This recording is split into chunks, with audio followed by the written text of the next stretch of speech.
Assalamualaikum warahmatullahi wabarakatuh. Saudara hadirin yang saya muliakan, ziarah kubur bukan saja boleh, malah dianjurkan oleh Nabi.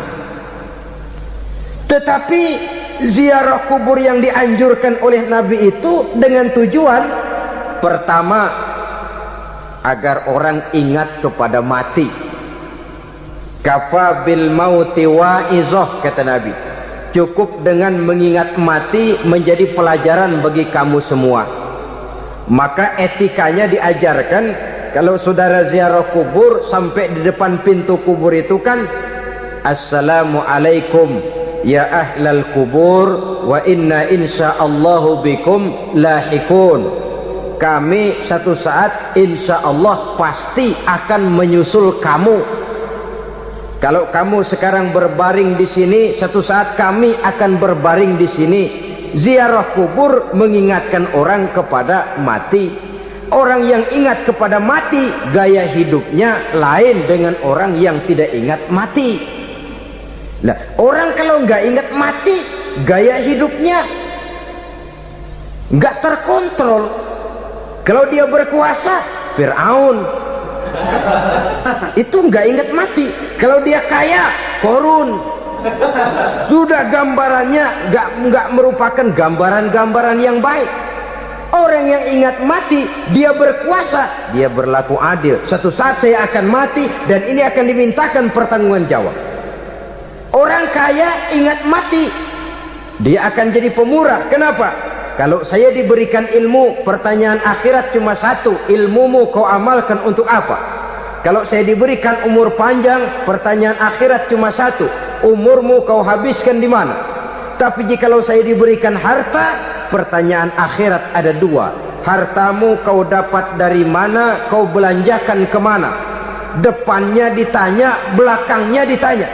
Dapat dari mana, dibelanjain kemana? Sebab dua-duanya berkaitan dengan kegiatan. Kadang-kadang dapatnya dari jalan yang baik, tapi keluarnya ke tempat yang tidak baik, itu pun tidak betul. Atau dapatnya dari yang tidak baik, tapi dibelanjakan untuk yang baik, itu pun tidak bisa diterima. Oleh karenanya, dengan mengingat mati, gaya hidup seseorang jadi terkontrol karenanya. Yang kedua, dianjurkan kita untuk berziarah kubur itu mendoakan orang-orang yang sudah meninggal. Mal mayyitu fi qabrihi illa kal gharikil mutaghawis, kata Nabi. Orang yang sudah meninggal itu di alam barzakhnya adalah seperti orang yang tenggelam di lautan, menunggu doa dari keluarganya yang masih hidup. Apakah itu anaknya, kemenakannya, cucunya, dan lain sebagainya. Adapun yang kalau kita ziarahi itu kuburnya orang-orang yang kita tahu merupakan orang soleh, orang yang berjiwa bersih, yang kita kenal ketakwaannya kepada Allah Subhanahu wa ta'ala, tidak ada salahnya kita bertabarruk, asal jangan dengan satu keyakinan bahwa dia secara mandiri bisa mendoakan kita. Dia hanya bisa melakukan itu hanya dengan izin Allah. Nah, umumnya orang kalau sudah ziarah ke kubur-kubur keramat itu, Allahnya kelupaan. Itu yang dikhawatirkan merusak dan mengganggu akidah. Sehingga di awal-awal perkembangan Islam, Nabi pernah melarang orang ziarah kubur itu. Ini bisa kita simak dari hadis, kuntu nahaitukum an ziyaratil qabri fazuruha. Dahulu aku pernah melarang kamu untuk ziarah kubur, adapun sekarang kalau mau ziarah, ziarahlah kamu. Kata-kata dulu aku pernah melarang kamu itu menggambarkan bahwa pada permulaan perkembangan Islam, nilai keimanan para sahabat masih rapuh, masih lemah, masih memerlukan pembinaan. Sehingga kalau mereka sering ke kubur, dikhawatirkan mereka minta kepada kubur. Nah, tetapi tatkala nilai keimanannya sudah mapan, sudah kuat, kata Rasul, fazuruha. Adapun sekarang kalau mau pergi berziarah, ziarahlah kamu. Saudara hadirin yang saya muliakan, jadi jangan melupakan Allah. Saya bisa saja berkata, kalau saya misalnya pakai cincin, lalu saya bilang, saya sejak pakai cincin ini, jangan anak gadis, nenek-nenek ngelihat saya lemes. Atau sejak pakai cincin ini, dagangan laris bener. Cincin itu yang menggelincirkan akidah. Untuk tidak tergelincir, orang harus tidak melupakan Allah. Dia bisa berkata, alhamdulillah, Allah memberikan keistimewaan kepada batu cincin saya. Batu cincinnya tidak apa-apa, Allah yang memberikan keistimewaan. Ini dalam bentuk yang langsung. Dalam bentuk yang tidak langsung kita bisa lihat, misalnya kalau petani ditanya, oh ini bisa panen besar ini rahasianya apa Pak? Oh, pupuk urea. Pupuk urea. Nah, Allah nomor 16. Seorang petani yang baik keimanannya, dia akan berkata, kami bisa panen besar karena izin Allah. Lah, kalau pupuknya mah pakai pupuk urea, izin Allahnya dulu, baru kemudian pupuknya nyusul. Jadi sebenarnya bukan cuma pergi ke dukun yang bisa merusak keimanan, pergi ke dokter juga bisa loh merusak keimanan. Kalau berkeyakinan bahwa dokter itulah yang memberikan sembuh, kenapa akidah saudara tidak tergelincir karenanya? Dokter hanya memberikan obat dan resep, sembuh itu datangnya dari Allah. Ini yang diungkapkan lewat lisan Nabi Ibrahim alaihissalam, wa idza maridtu fahuwa yashfini. Apabila aku sakit, dialah Allah yang memberikan sembuh. Memberikan sembuh. Jangan juga menyalahartikan ayat ini. Ada ayat begini sakit terus nekat. Udah nggak usah berobat dah, memang penyakit dari Tuhan, ntar waktunya baik ya baik ya. Udah ampek terus dah.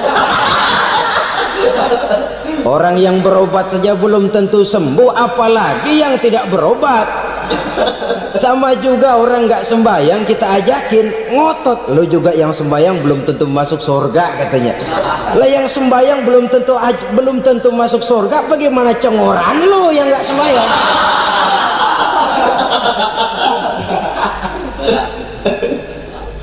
Saudara hadirin yang saya muliakan, kaum muslimin yang berbahagia. Jadi dengan demikian, maka jangan menghilangkan Allah.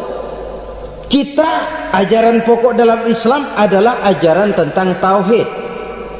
Nah, tauhid ini menyangkut mengesahkan Allah, baik di dalam zatnya, baik di dalam sifatnya, baik di dalam perbuatannya, baik di dalam beribadah kepadanya.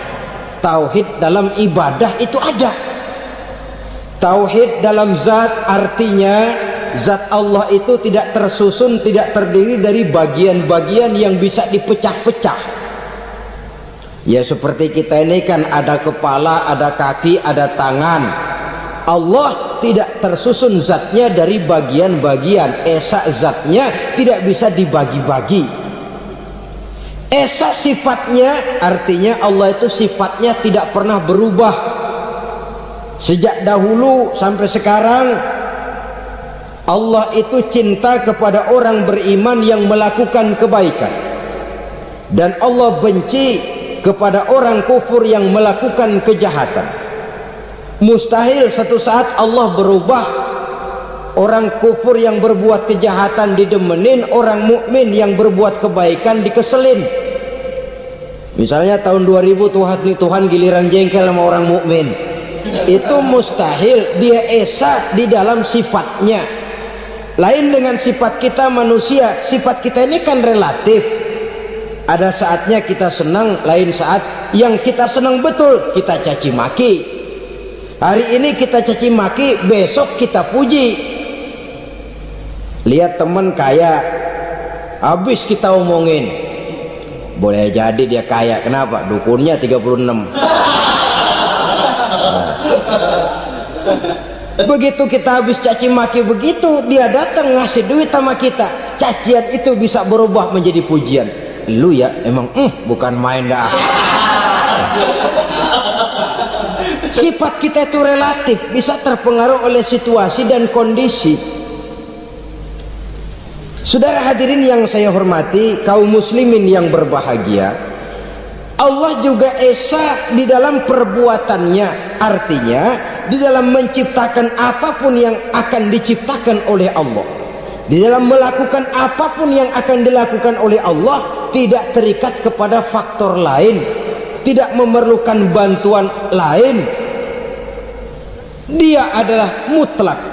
Nah, kemudian kita mengesahkan Allah dalam zatnya, mengesahkan Allah dalam sifatnya, mengesahkan Allah dalam perbuatannya, belum tentu berarti kita mengesahkan Allah dalam ibadahnya. Sebab banyak orang yang yakin betul Allah itu esa, teguh dengan pendiriannya. Tuhan lu siapa? Allah. Allah bagaimana? Esa.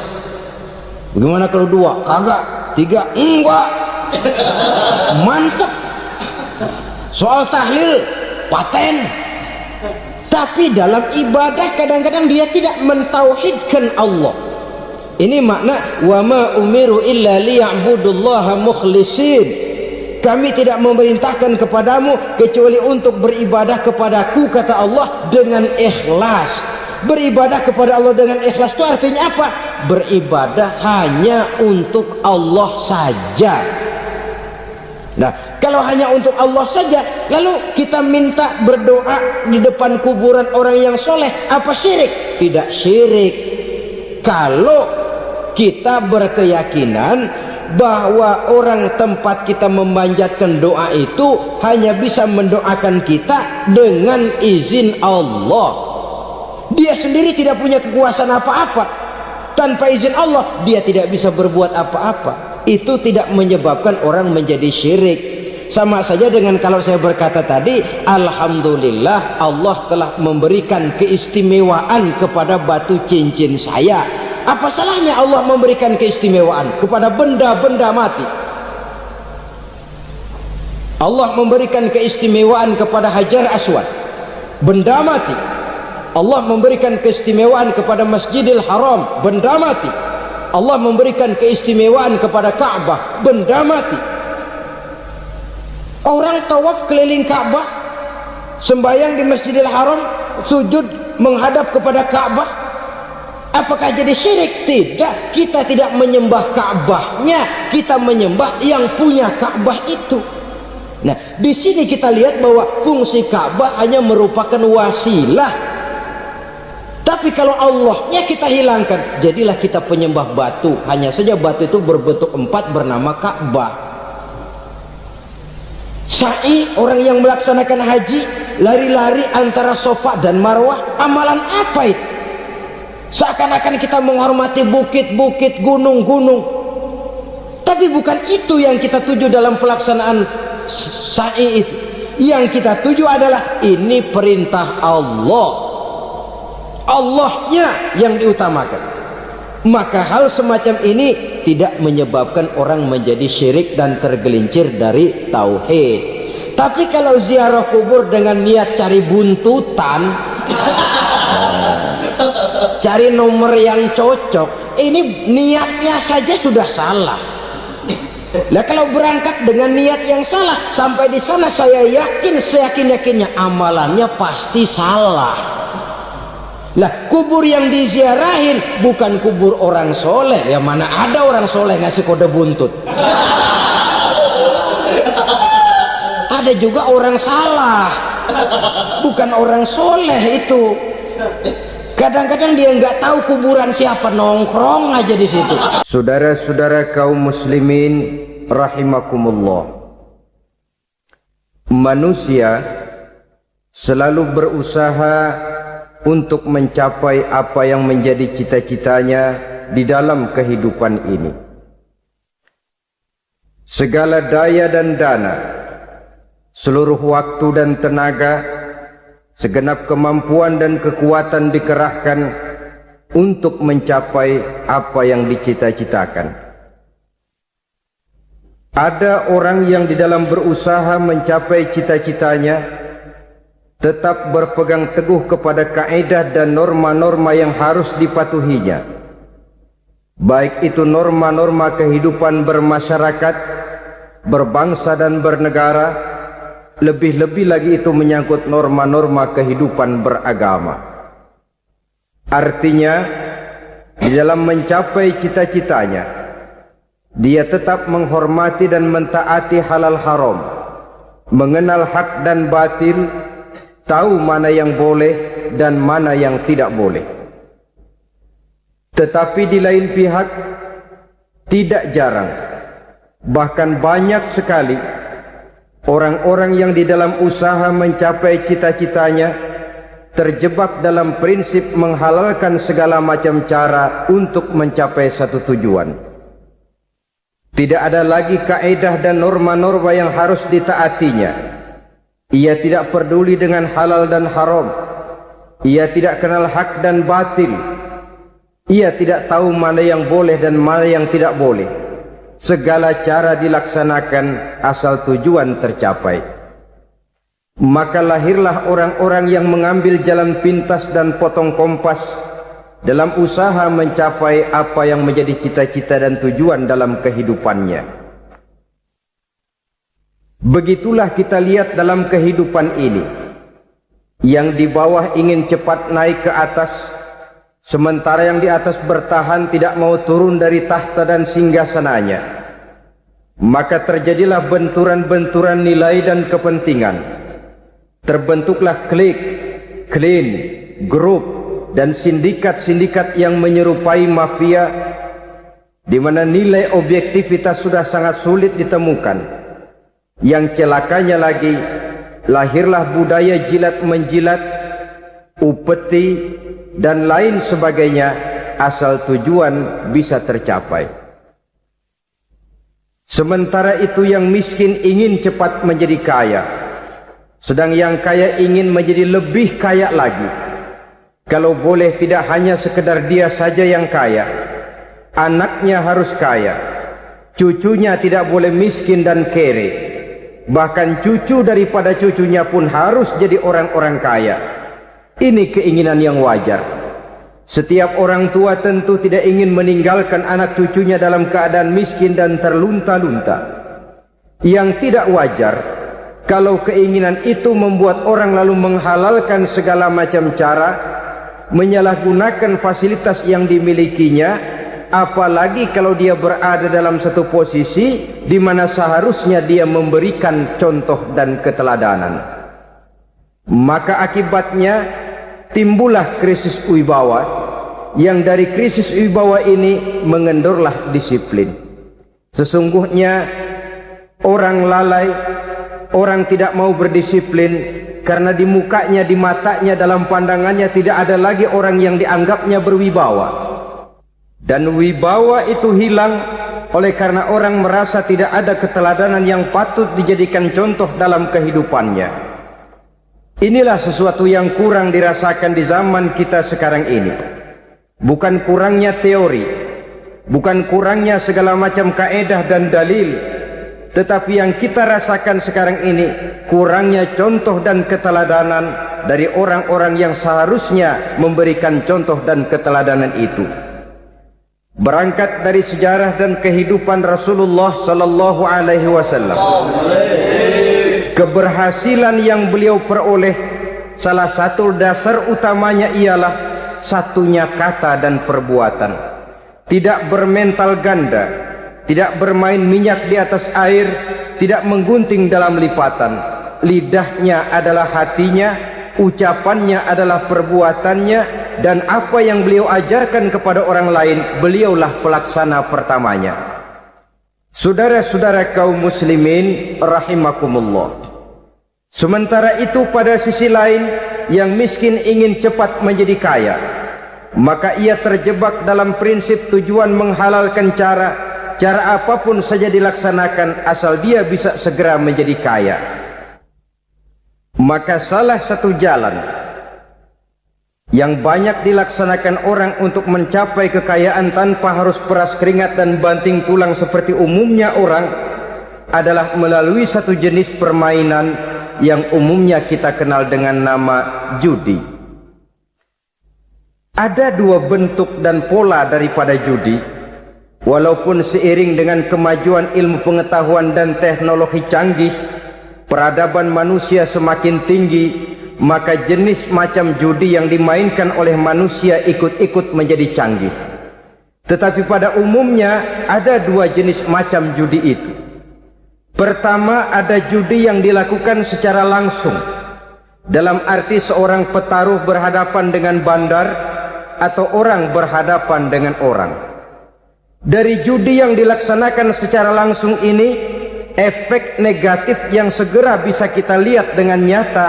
Pertama, timbulnya rasa dendam dan permusuhan.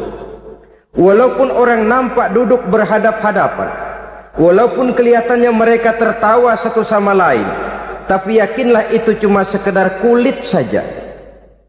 Pikiran yang ada dalam benak tiap-tiap orang yang terlibat dalam perjudian tidak lain ialah bagaimana saya bisa mengalahkan lawan main saya. Akibatnya tentu bisa kita pastikan akan timbullah dendam dan permusuhan bagi yang kalah, akan timbullah rasa sombong dan menganggap remeh orang lain bagi yang menang. Yang kedua, lalainya orang kepada apa yang menjadi tanggung jawab dan kewajibannya. Orang bisa lupa kepada anak dan istri.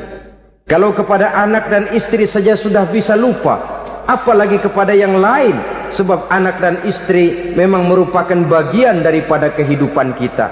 Konon lagi saudara, konon lagi keluarga yang lain, anak istri saja bisa terlupakan oleh penyakit dan permainan yang bernama judi ini. Yang ketiga, hilangnya rasa sayang kepada harta. Harta yang didapatnya dengan peras keringat dan banting tulang, mungkin pergi pagi dan pulang sore. Setibanya dia di meja judi, apalagi uang tadi sudah bertukar dengan dalam bentuk koin, maka rasa sayang kepada harta itu tidak akan pernah ada lagi. Tetapi saudara-saudara, bagaimanapun juga, judi dalam artian langsung semacam ini hanya melibatkan orang-orang tertentu. Artinya selektif. Ada judi yang lebih berbahaya daripada jenis ini, perjudian massal. Taruhlah roulette dan kasino itu judi. Tetapi judi jenis roulette dan kasino ini bahayanya hanya untuk orang-orang tertentu yang memang sudah mapan, kelompok elit. Masa iya bocah angon di kampung main roulette? Apa ia yang tinggal di pinggir kali kenal kasino? Ya entahlah kalau kasino Prambos ya. Dari judi massal semacam ini lahirlah penyakit yang dinamakan tulul amal. Tulul amal, orang yang terlalu panjang angan-angan. Bukan tidak boleh orang bercita-cita, sebab cita-cita itu perlu.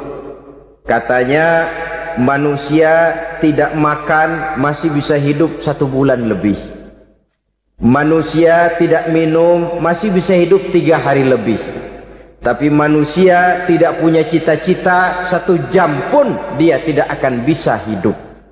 Karena faktor yang membuat kita bergairah menghadapi kehidupan, faktor yang mendorong kita untuk tetap berusaha dan tegar menghadapi resiko, karena adanya cita-cita di dalam kehidupan kita. Tetapi cita-cita tanpa direalisir dengan usaha, cita-cita yang tidak berangkat dari kemampuan yang ada, pada akhirnya hanya akan merupakan cita-cita yang mengawang, tidak akan terwujud dalam kenyataan, dan akan membentuk manusia menjadi orang yang tulul amal, panjang angan-angan, terlalu muluk keinginan, tidak berangkat dari kemampuan dan kesanggupan yang ada pada dirinya sendiri. Maka penyakit inilah yang telah menghasilkan dan melahirkan penghayal-penghayal kelas berat, tukang-tukang ngelamun kelas tinggi yang hidup di angkasa luar.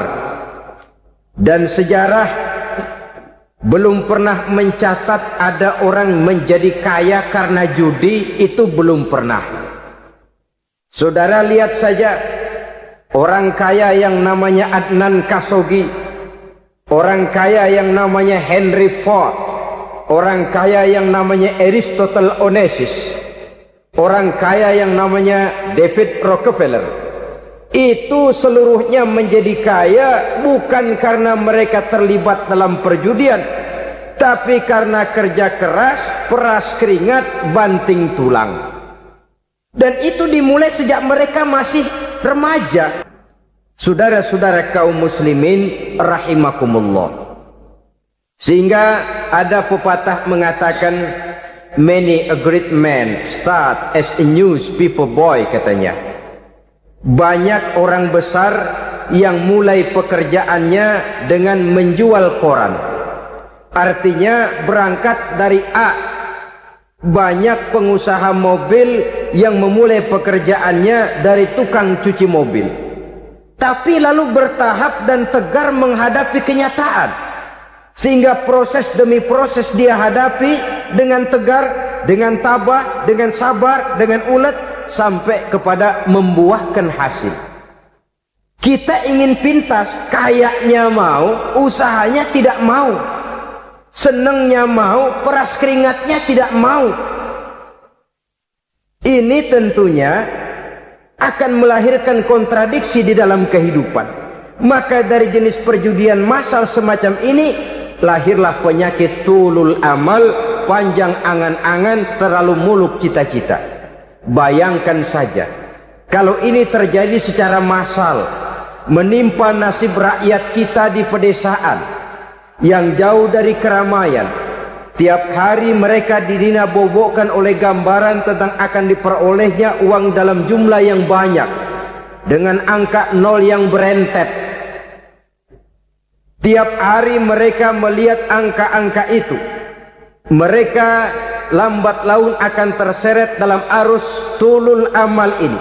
Panjang angan-angan, muluk cita-cita, hanya dengan mengandalkan meja perjudian.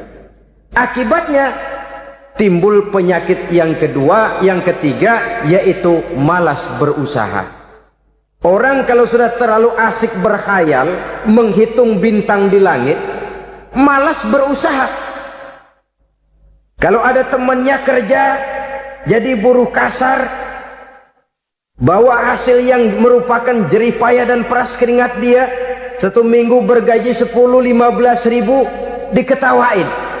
Apaan gaji lu 10 ribu, 15 ribu? Entar gua nih kalau ketembus 100 juta, entar. Yang 10 ribu dan 15 ribu keringat orang itu dihina, itu dicela. Tetapi dia selalu menghitung, entar nih gua. Entarnya wallahu a'lam. Saudara hadirin yang saya muliakan, timbullah sikap malas. Padahal di tengah negara sedang membangun di berbagai bidang kehidupan. Maka sifat malas ini merupakan musuh kita, baik mengejar kemiskinan, baik mengejar kebodohan dan keterbelakangan kita di sektor-sektor lainnya. Alangkah akan terganggunya roda pembangunan di negara kita ini jikalau sebagian besar rakyat dihinggapi oleh penyakit malas, yang malas ini dilatar belakangi oleh penyakit tulul amal, terlalu muluk angan-angan, yang angan-angan ini dininabobokan oleh keinginan untuk mendapatkan untung yang besar tanpa peras keringat dan banting tulang. Sasaran yang lebih jauh, dan ini yang paling kita khawatirkan, hancurnya kubu-kubu pertahanan moral daripada bangsa kita. Kita sependapat bahwa lebih penting daripada membangun jembatan adalah membangun manusia yang membangun jembatan. Bahwa lebih penting daripada mengaspal jalan raya adalah membangun mental manusia yang melaksanakan pengaspalan itu. Dengan kata lain, membangun dan mempersiapkan manusia pembangunan. Tanpa itu, maka saya merasa khawatir kalau nanti kita tidak akan sampai kepada target yang kita harapkan oleh karena kandas di tengah jalan. Saudara-saudara kaum muslimin rahimakumullah, Islam sebagai agama yang mengajarkan manusia untuk berusaha dan mengeluarkan segala kemampuan untuk melaksanakan segala usahanya itu, sangat membenci sifat malas, sangat membenci sifat tulul amal atau panjang angan-angan.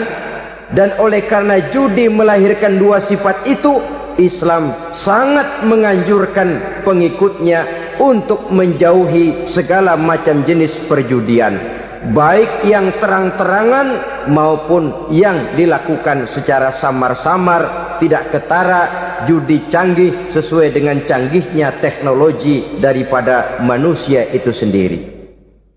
Ini adalah penyakit yang meracuni masyarakat manusia dari sejak berpribadi, bertetangga, berumah tangga, sampai kepada berbangsa dan bernegara. Dan kasus-kasus yang timbul sudah cukup banyak, yang tidak mungkin lagi kita katakan hanya sekedar bersifat kasuistis, bersifat kasus-kasus kecil saja. Sebelum riaknya naik ke permukaan, marilah kita membuat benteng untuk masing-masing pribadi muslim memelihara dan menjaga diri, jangan terseret dalam permainan yang bernama judi, apapun bentuknya, bagaimanapun cara dan ragamnya, karena jelas bahayanya lebih besar daripada manfaatnya. Taruhlah kita barangkali kemarin-marin hanyut dalam arus perjudian, tetapi hendaknya kita bisa mengambil pelajaran bahwa seorang mukmin adalah seorang yang apabila dia melakukan kesalahan, dia segera sadar, dijadikannya pelajaran untuk tidak diulanginya lagi pada masa-masa yang akan datang. Dengan sikap semacam itu, kita tidak lagi akan mengulangi kesalahan-kesalahan lama, dan grafik kehidupan kita dari hari ke hari akan makin menunjukkan hal-hal yang baik dan positif adanya. Saudara-saudara kaum muslimin rahimakumullah, kalau ABRI masuk desa, rakyat beruntung. Kalau jaksa masuk desa, rakyat bahagia. Kalau koran masuk desa, rakyat ikut jadi cerdas. Tapi kalau judi masuk desa, rakyat kiamat. Pembangunan akan terbengkalai, roda perekonomian akan lesu, karena mestinya orang membelanjakan uang untuk sesuatu yang dia perlukan, akhirnya dia belanjakan untuk sesuatu yang dia tidak perlukan, karena gambaran, khayalan akan mendapat keuntungan yang jauh lebih besar lagi. Padahal istilah orang-orang tua kita dulu, lebih baik makan singkong betulan daripada makan roti ngimpi. Artinya uang yang 1.000-2.000 rupiah itu lebih baik dibelikan beras, dimasak, makan bersama anak dan istri, terasa nikmat dan halalnya, ketimbang beli kertas lalu ngelamun, menghayal, menghitung yang bukan-bukan. Itu kertas dibolak madep ulon, dibolak madep mudik, diputar sana, diputar sini, akhirnya palanya ikut muter. Kira-kira apa yang cocok? Masih belum puas, kertas dilihat orang gila ditanyain. Sudah tahu waras, orang gila yang ditanya. Masih belum puas, nanya orang gila, tidur di kuburan. Allahu Akbar. Padahal di rumahnya tempat tidurnya empuk, anget, nggak ada nyamuk. Kuburan, tidur di kuburan. Dampak-dampak negatif yang semacam ini pada gilirannya mau atau tidak mau akan menyeberang kepada garis akidah, membahayakan dan mengancam nilai-nilai tauhid yang kita miliki. Sudah kertas dibolak-balik, tidak puas, orang gila ditanya. Orang gila ditanya belum maram, tidur di kuburan. Barangkali ada bisikan. Saudara hadirin yang saya muliakan, memang walaupun wahyu sudah berhenti, tapi Allah masih memberikan ilham kepada hamba-hambanya yang dikehendakinya. Tetapi ilham itu bentuknya positif. Kalau saudara pagi-pagi berniat, tahu-tahu datang pikiran nanti malam mau ngaji, itu namanya ilham. Kalau saudara sedang merenung, tahu-tahu datang pikiran, ah saya mau sedekah, itu namanya ilham, bentuknya positif. Tapi kalau ngelamun, tahu-tahu datang pikiran nomor sekian sekian sekian pasang, itu bukan ilham, itu belis. Saudara hadirin yang saya muliakan, tidak puas tidur di kuburan, cari yang lebih paten lagi, dukun ditanya. Nah, saya ingin menuduhkan persoalan. Apa tidak boleh orang ziarah kubur? Apa tidak boleh orang pergi ke dukun? Ini dalam kaitannya dengan judi, karena ini penyakit yang sudah merajalela, mewabah di kalangan masyarakat kita di lapisan yang bawah ini. Saudara hadirin yang saya muliakan, ziarah kubur bukan saja boleh, malah dianjurkan oleh Nabi. Tetapi ziarah kubur yang dianjurkan oleh Nabi itu dengan tujuan pertama, agar orang ingat kepada mati. Kafa bil mauti wa'izah, kata Nabi. Cukup dengan mengingat mati menjadi pelajaran bagi kamu semua. Maka etikanya diajarkan, kalau saudara ziarah kubur, sampai di depan pintu kubur itu kan, Assalamualaikum ya ahlal kubur wa inna insyaallahu bikum lahikun. Kami satu saat insya Allah pasti akan menyusul kamu.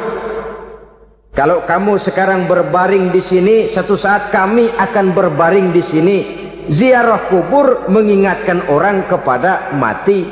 Orang yang ingat kepada mati, gaya hidupnya lain dengan orang yang tidak ingat mati. Nah, orang kalau nggak ingat mati, gaya hidupnya nggak terkontrol. Kalau dia berkuasa, Fir'aun. Itu nggak ingat mati. Kalau dia kaya, Korun. Sudah gambarannya nggak merupakan gambaran-gambaran yang baik. Orang yang ingat mati, dia berkuasa, dia berlaku adil. Satu saat saya akan mati dan ini akan dimintakan pertanggungan jawab. Orang kaya ingat mati, dia akan jadi pemurah. Kenapa? Kalau saya diberikan ilmu, pertanyaan akhirat cuma satu, ilmumu kau amalkan untuk apa? Kalau saya diberikan umur panjang, pertanyaan akhirat cuma satu, umurmu kau habiskan di mana? Tapi jikalau saya diberikan harta, pertanyaan akhirat ada dua, hartamu kau dapat dari mana, kau belanjakan kemana? Depannya ditanya, belakangnya ditanya, dapat dari mana, dibelanjain kemana? Sebab dua-duanya berkaitan dengan kegiatan. Kadang-kadang dapatnya dari jalan yang baik, tapi keluarnya ke tempat yang tidak baik, itu pun tidak betul. Atau dapatnya dari yang tidak baik, tapi dibelanjakan untuk yang baik, itu pun tidak bisa diterima. Oleh karenanya, dengan mengingat mati, gaya hidup seseorang jadi terkontrol karenanya. Yang kedua, dianjurkan kita untuk berziarah kubur itu mendoakan orang-orang yang sudah meninggal. Mal mayyitu fi qabrihi illa kal gharikil mutaghawis, kata Nabi. Orang yang sudah meninggal itu di alam barzakhnya adalah seperti orang yang tenggelam di lautan, menunggu doa dari keluarganya yang masih hidup. Apakah itu anaknya, kemenakannya, cucunya, dan lain sebagainya. Adapun yang kalau kita ziarahi itu kuburnya orang-orang yang kita tahu merupakan orang soleh, orang yang berjiwa bersih, yang kita kenal ketakwaannya kepada Allah Subhanahu wa ta'ala, tidak ada salahnya kita bertabarruk, asal jangan dengan satu keyakinan bahwa dia secara mandiri bisa mendoakan kita. Dia hanya bisa melakukan itu hanya dengan izin Allah. Nah, umumnya orang kalau sudah ziarah ke kubur-kubur keramat itu, Allahnya kelupaan. Itu yang dikhawatirkan merusak dan mengganggu akidah. Sehingga di awal-awal perkembangan Islam, Nabi pernah melarang orang ziarah kubur itu. Ini bisa kita simak dari hadis, kuntu nahaitukum an ziyaratil qabri fazuruha. Dahulu aku pernah melarang kamu untuk ziarah kubur. Adapun sekarang kalau mau ziarah, ziarahlah kamu.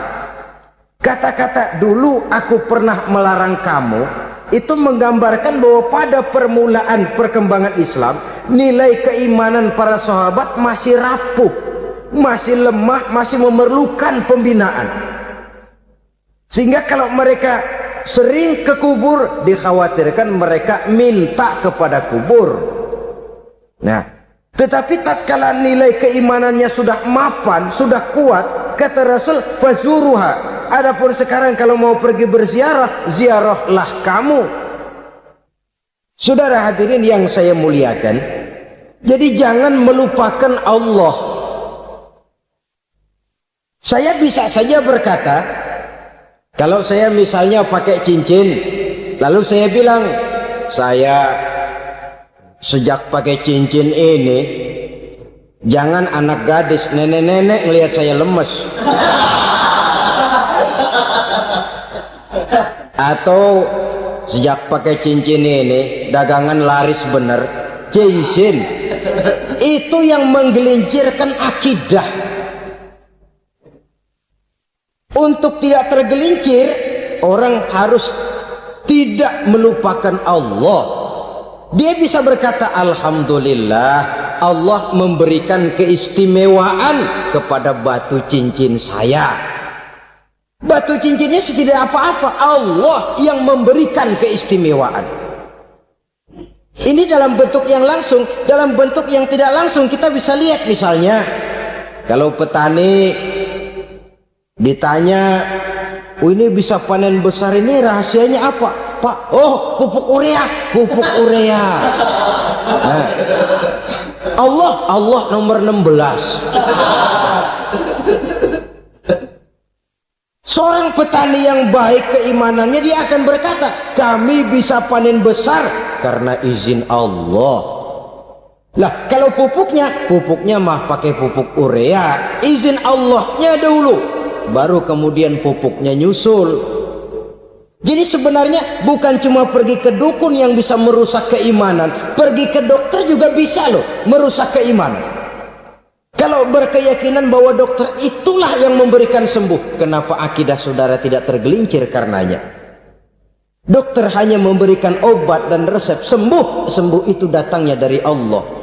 Ini yang diungkapkan lewat lisan Nabi Ibrahim alaihissalam, wa idza maridtu fahuwa yashfini. Apabila aku sakit, dialah Allah yang memberikan sembuh. Memberikan sembuh. Jangan juga menyalahartikan ayat ini. Ada ayat begini sakit terus nekat. Udah nggak usah berobat dah, memang penyakit dari Tuhan, ntar waktunya baik ya baik ya. Udah ampek terus dah. Orang yang berobat saja belum tentu sembuh, apalagi yang tidak berobat. Sama juga orang nggak sembahyang kita ajakin ngotot, lo juga yang sembahyang belum tentu masuk surga katanya. Lah yang sembahyang belum tentu masuk surga, bagaimana cengoran lo yang nggak sembahyang?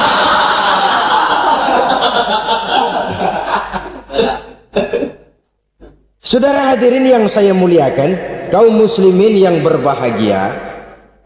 Jadi dengan demikian, maka jangan menghilangkan Allah. Kita, ajaran pokok dalam Islam adalah ajaran tentang tauhid.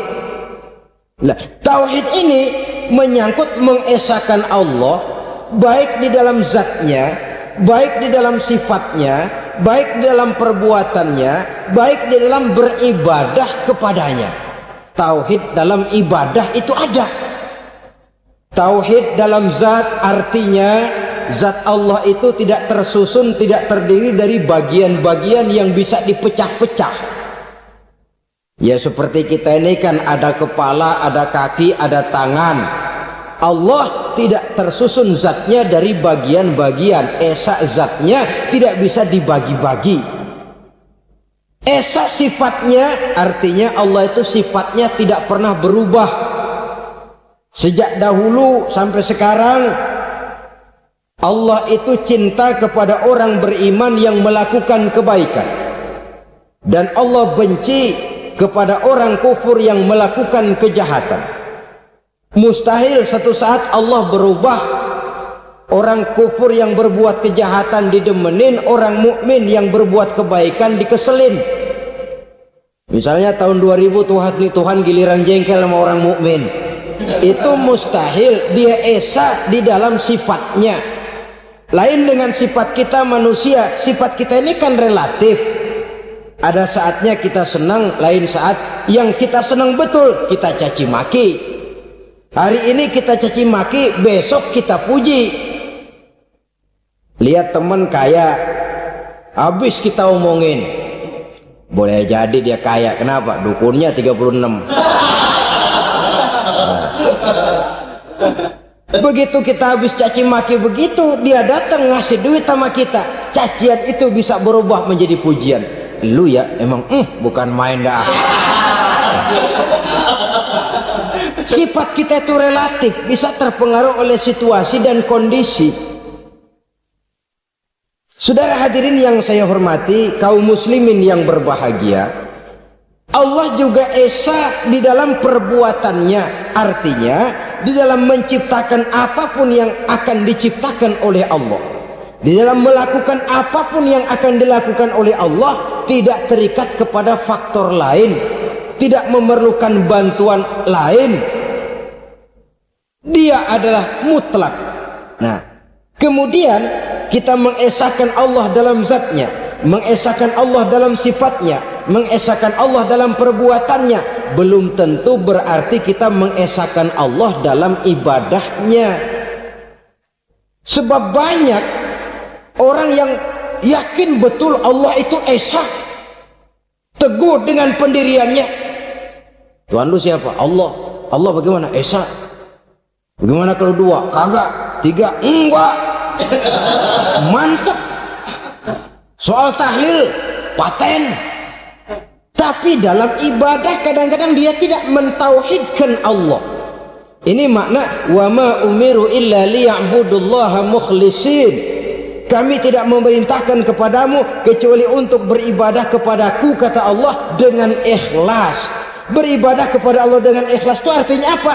Beribadah hanya untuk Allah saja.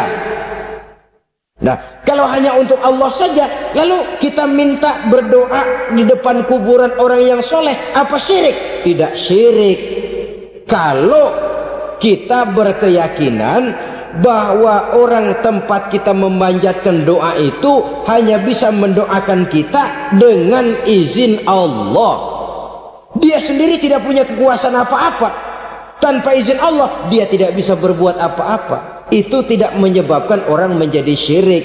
Sama saja dengan kalau saya berkata tadi, alhamdulillah Allah telah memberikan keistimewaan kepada batu cincin saya. Apa salahnya Allah memberikan keistimewaan kepada benda-benda mati? Allah memberikan keistimewaan kepada Hajar Aswad, benda mati. Allah memberikan keistimewaan kepada Masjidil Haram, benda mati. Allah memberikan keistimewaan kepada Ka'bah, benda mati. Orang tawaf keliling Ka'bah, sembahyang di Masjidil Haram, sujud menghadap kepada Ka'bah. Apakah jadi syirik? Tidak. Kita tidak menyembah Ka'bahnya, kita menyembah yang punya Ka'bah itu. Nah, di sini kita lihat bahwa fungsi Ka'bah hanya merupakan wasilah. Tapi kalau Allahnya kita hilangkan, jadilah kita penyembah batu. Hanya saja batu itu berbentuk 4 bernama Ka'bah. Sa'i, orang yang melaksanakan haji, lari-lari antara Safa dan Marwah, amalan apa itu?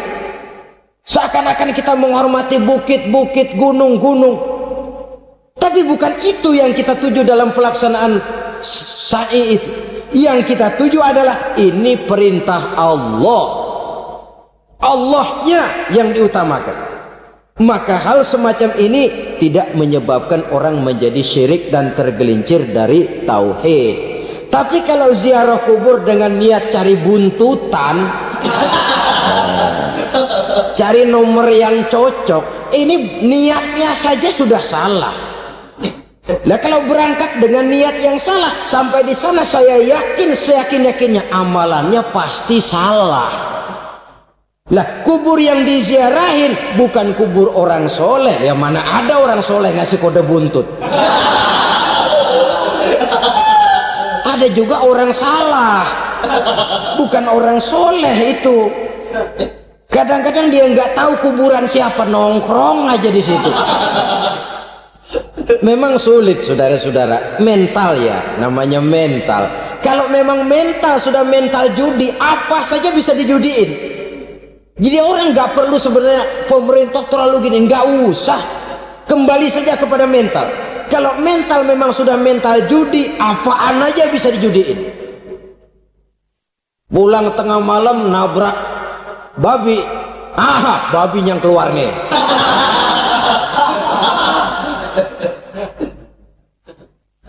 Mobil lewat nomornya bisa dijudiin, bajai lewat bajai bisa dijudiin. Mental. Kalau memang mental sudah mental judi, apapun saja bisa dijudikan. Saudara hadirin yang saya muliakan, lalu bagaimana dengan dukun? Ya, saudara hadirin, pergi ke dukun hakikatnya sama dengan pergi ke dokter. Orang berusaha melaksanakan yang namanya syariat, hakikatnya kembalikan kepada Allah. Syariatnya kita laksanakan. Tetapi, nah ini tetapi, yang pertama saudara harus tahu betul dukunnya itu bayang apa enggak, agamanya kuat apa enggak. Sebab ya tentu tidak ada dukun yang jelek, karena pada umumnya penyakit dukun itu kan nyohor, iklan lewat koleha-kolehanya. Kita bisul kecil datang, kita dukun, ini si kecil kemarin bisul kayak kelapa 5 menit baik. 5 menit padahal kemarin kagak ada yang datang. Diolah sedemikian rupa supaya orang mantap. Jadi jangan asal sembarangan. Kadang-kadang lihat potongan dukunnya aja kita ngeri. Mukanya sudah kremot, nggak pernah tersentuh air wudhu. Jangankan air wudhu, mandi aja jarang. Yang kayak begini yang dipegang mati-matian, yang dipercayai habis-habisan, akan kita kemanakan tauhid kita ini? Apalagi kalau perginya sudah dengan niat mencari nomor yang jitu. Itu saya katakan lagi tadi, berangkat saja sudah dengan niat yang salah. Orang berusaha silahkan. Sama juga kita ke dokter. Oleh dokter kan setelah diperiksa penyakit kita, lalu dianalisa, oh ini penyakitnya ini, kemudian diberikan obat. Lah obat itu kan tentu ada aturan minumnya tuh. Yang kapsul ini sehari 3 kali, yang tablet ini sehari 2 kali. Kalau kita minumnya kelebihan, overdosis namanya. Saking pengen cepet baik, sekali minum 10 tablet. Ya memang nggak sakit-sakit lagi, tapi nggak hidup sudah. Habis. Kita pun dalam melaksanakan amalan hidup beragama begitu.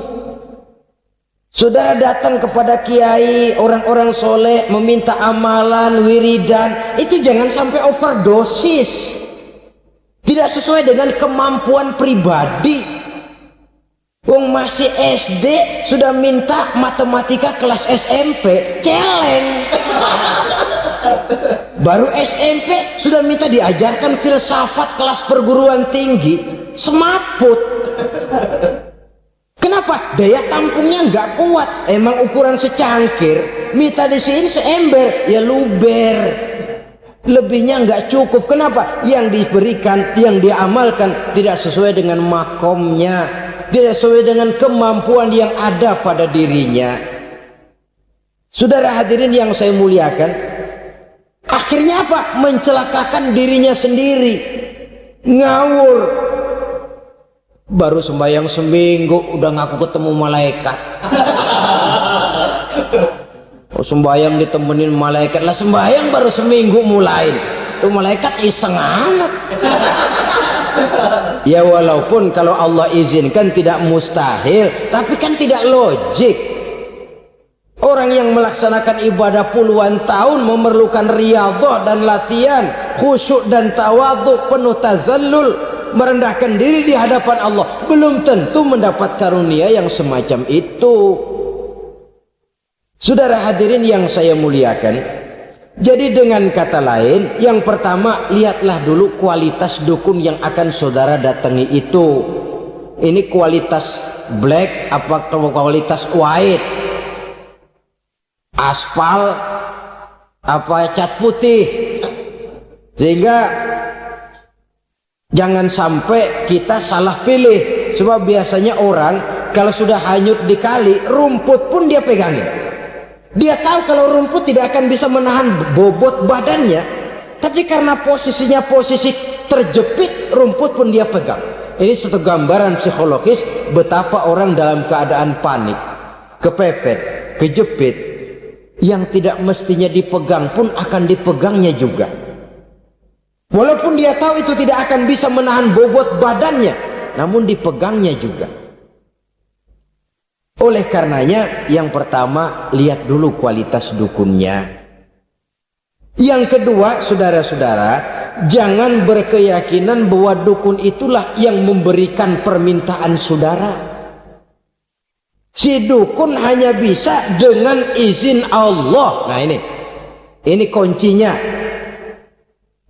Kalau izin Allahnya dihilangkan, dan ini yang jarang. Biasanya kalau kita diajak ke dukun, di sono aja no paten banget, abah ano, abah ini, abah ano, abah. Lah, lalu pikiran kita kan terfokus. Dikala itulah kita mulai menyampingkan Allah. Di situ yang dikhawatirkan nilai tauhid kita jadi tergoyah karenanya. Bahwa orang yang kita datangi, yang kita kenal kesolehan dan ketakwaannya, hanya bisa memberikan pertolongan dengan izin Allah. Dengan izin Allah dia doakan kita dan doanya kabul. Dengan izin Allah dia penuhi hajat kita dan hajat kita jadi terlaksana, jadi kenyataan dengan izin Allah. Sebab Allah itu memberikan keistimewaan. Ada waktu istimewa, ada tempat istimewa, ada jam istimewa. Kenapa sih sedekah hari Jumat dengan sedekah hari Kamis pahalanya kok lebih besar hari Jumat? Karena itu waktu istimewa. Kenapa untuk sembahyang sunnah dianjurkan sepertiga malam yang terakhir? Karena itu waktu istimewa. Kenapa doa di multazam, di dekat Hajar Aswad, di Hijr Ismail, di Raudhah dikabulkan Allah? Karena itu tempat istimewa. Memang kadang-kadang ada orang berkata, kalau mau berdoa kenapa mesti di kuburan wali? Di rumah juga berdoa, Tuhan dengar. Betul,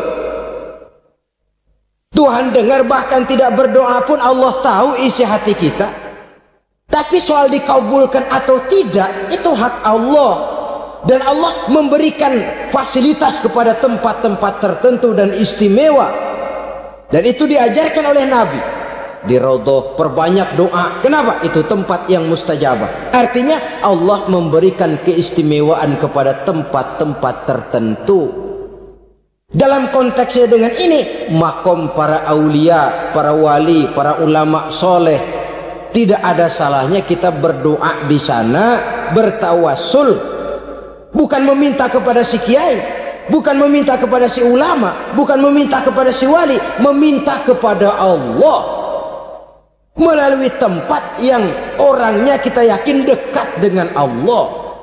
Walaupun Allah tidak memerlukan perantara, itu jelas. Allah tidak memerlukan calo, memang. Tapi Allah menyediakan waktu dan tempat-tempat istimewa, itu harus kita manfaatkan untuk mendekatkan diri dan berdoa kepadanya. Saudara-saudara kaum muslimin rahimakumullah, saya kembali dalam konteksnya dengan dukun yang akhir-akhir ini jadi populer karena merajalelanya judi sampai kepada desa-desa, pedesaan-pedesaan terpencil, yang akibatnya menjauhkan orang dari nilai tauhid. Padahal benar kalau orang berkata kadzabal munajjimun walau sodaku, tukang-tukang ramal itu bohong walaupun benar. Kalaupun betul, kebetulan. Itu maksudnya bohong walaupun betul, betulnya betul kebetulan. Maka para remaja itu biasanya gemar kepada membaca bintang Anda minggu ini, kan begitu toh? Nah, apa Aries, apa Virgo, apa Leo dan sebagainya, dan itu memang menarik untuk dibaca. Rezeki sebelah kulon, asmara anget. Saudara hadirin, hal yang semacam ini boleh saja untuk dibaca, tapi tidak untuk diyakini kebenarannya. Boleh saja untuk dibaca, tapi tidak untuk diyakini kebenarannya. Karena meyakini kebenarannya sama saja dengan mendahului Allah. Dan itu bisa menggelincirkan nilai-nilai tauhid kita.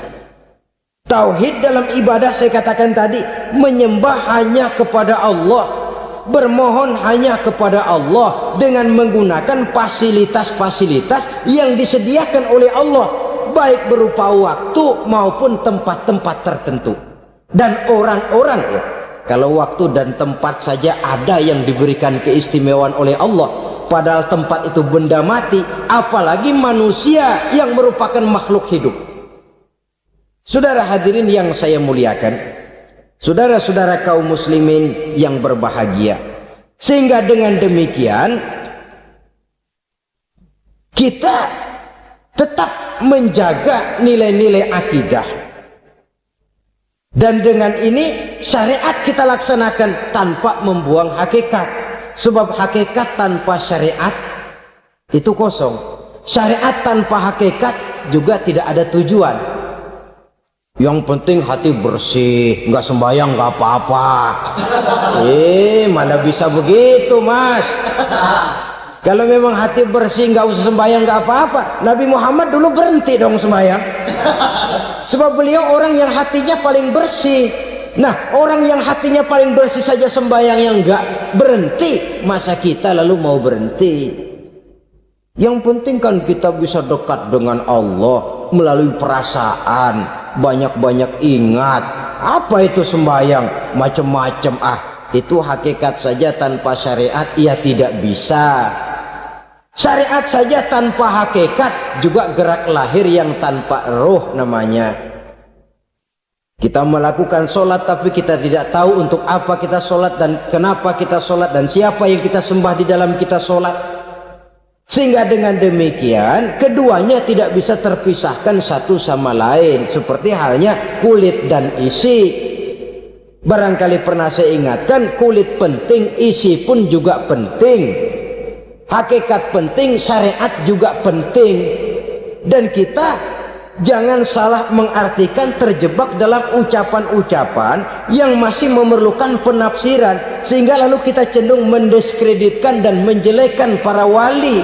Misalnya ada ucapannya Syekh Abdul Qadir Jailani yang berkata begini, barang siapa yang masuk ke rumahku lalu ia memakan makananku, maka ia akan masuk surga.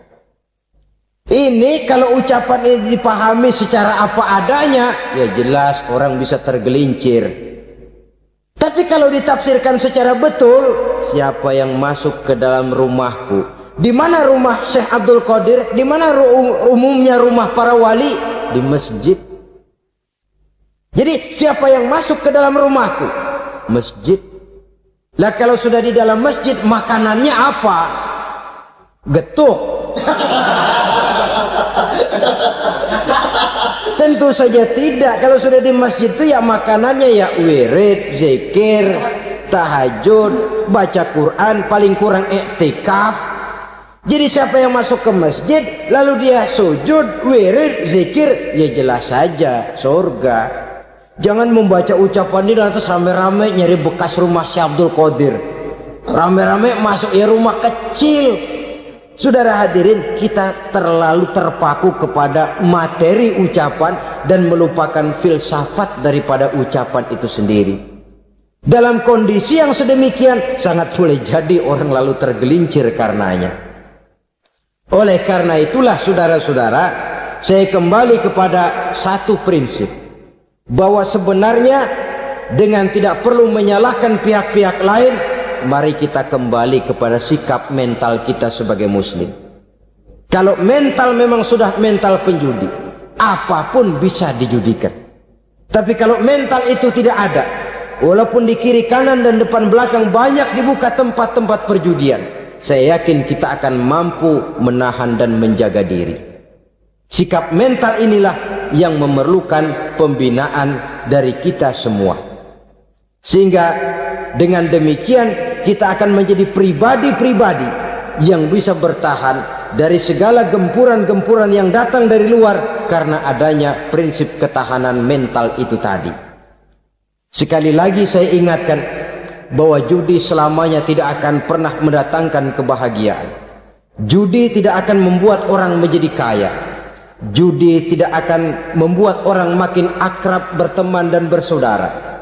Yang jelas, judi melahirkan permusuhan dan dendam, membangkitkan rasa malas, memulukan angan-angan tanpa mau peras keringat dan banting tulang, melalaikan orang dari tanggung jawab dan kewajibannya, membuat ia lupa kepada anak, istri dan seluruh keluarganya, dan pada akhirnya dia akan terjebak dalam satu permainan yang makin menjauhkan dia dari proses kesadarannya sebagai manusia.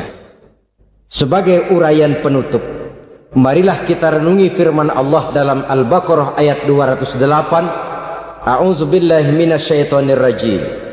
Ya ayyuhalladzina amanu dukhulu fis silmi kafah wa la tattabi'u khutuwatis syaitan innahu lakum aduwwum mubin. Hai orang-orang yang beriman, masuklah kamu ke dalam keselamatan, masuklah kamu ke dalam Islam secara keseluruhan. Jangan kamu mengikuti jejak-jejak setan, karena setan adalah musuhmu yang nyata dan jelas. Judi termasuk jejak-jejak yang ditinggalkan oleh setan untuk diikuti oleh kita, agar kita mendapatkan kesengsaraan baik di dunia, lebih-lebih di akhirat nanti. Semoga Allah selamatkan kita, Allah selamatkan seluruh bangsa kita dari penyakit-penyakit judi yang melahirkan efek-efek negatif dalam kehidupan. Terima kasih atas perhatian saudara. Mohon maaf atas segala kekurangan. Usikum wa nafsi bitaqwallah. Wassalamualaikum warahmatullahi wabarakatuh.